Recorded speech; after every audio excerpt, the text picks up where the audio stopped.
Welcome to IS Delhi Institute. So today we are going to start with the next micro theme of the environment, that is climate change, agreements, organizations and initiative, within which first micro theme which we will discuss is climate change. Before going further, I would like to tell you the general observation or general trend behind asking these questions on climate change, agreements, initiatives and organizations. That trend is when the UPSC mentions names of different organizations as responsible for particular initiative or particular declaration, then usually that option is wrong. Why I am saying this? Because it is very easier for UPSC to mention the names of extra organizations which are not related to that particular mandate, or it is easier for UPSC to change the name of the particular associated organization. For example, in the environment questions, the most important organizations which have been hitherto asked by the UPSC have been United Nations Framework Convention on Climate Change, then United Nations Environment Program, then World Wildlife Fund for Nature. Okay.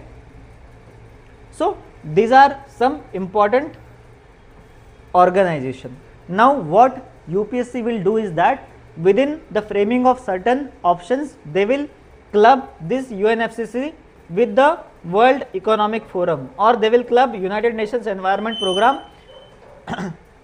let's say with OECD. So these options will be wrong because it is easier for them to mention this World Economic Forum in addition, or it is easier for them to replace this UNEP with let's say OECD. So the logic is that the private organizations like OECD, like World Economic Forum, they won't fund the environmental projects on their own for the benefit of the larger ecology. The particular organizations which may fund the environmental projects will be World Bank first of all, and second will be, let's say, if there is a regional initiative on the Asia Pacific region, then it will be Asian Development Bank. So that was the key observation regarding different organizations used while framing the different options by the UPSC. So if you remember this logic, it will be helpful for you to eliminate lot of questions and accurately derive upon the answer. Now second logic I am going to tell you is that when UPSC frames the questions, almost in 40 to 50% of the questions or let's say statements, UPSC will by default use some logic, or that logic you can use to apply the logical elimination techniques and come upon a right answer. We will take some examples based on these two logics. Okay. So for example,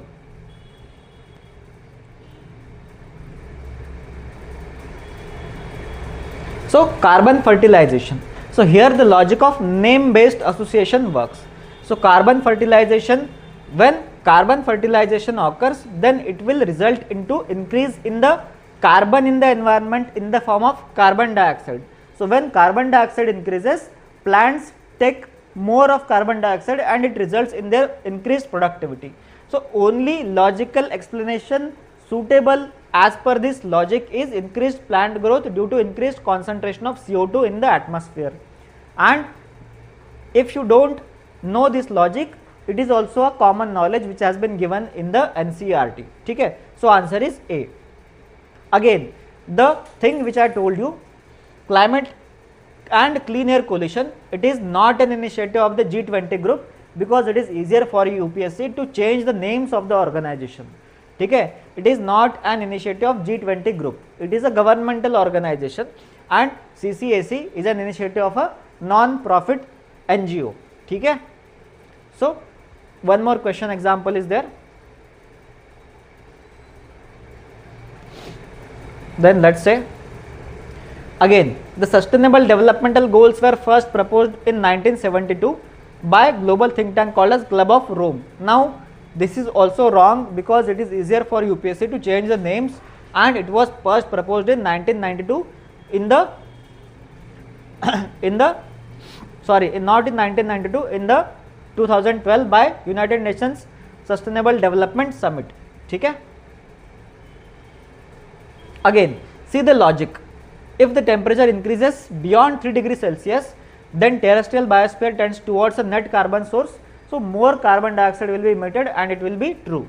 Widespread coral mortality will occur. So it will definitely result in widespread coral mortality because of the coral bleaching. Now look at the third option. Look at the third option.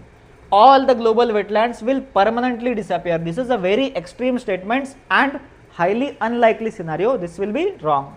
Then cultivation of cereals will not be possible anywhere. This is also a very extreme statement. This will be wrong. So if you eliminate 3 and 4, answer will be 1 and 2. This is one more logic.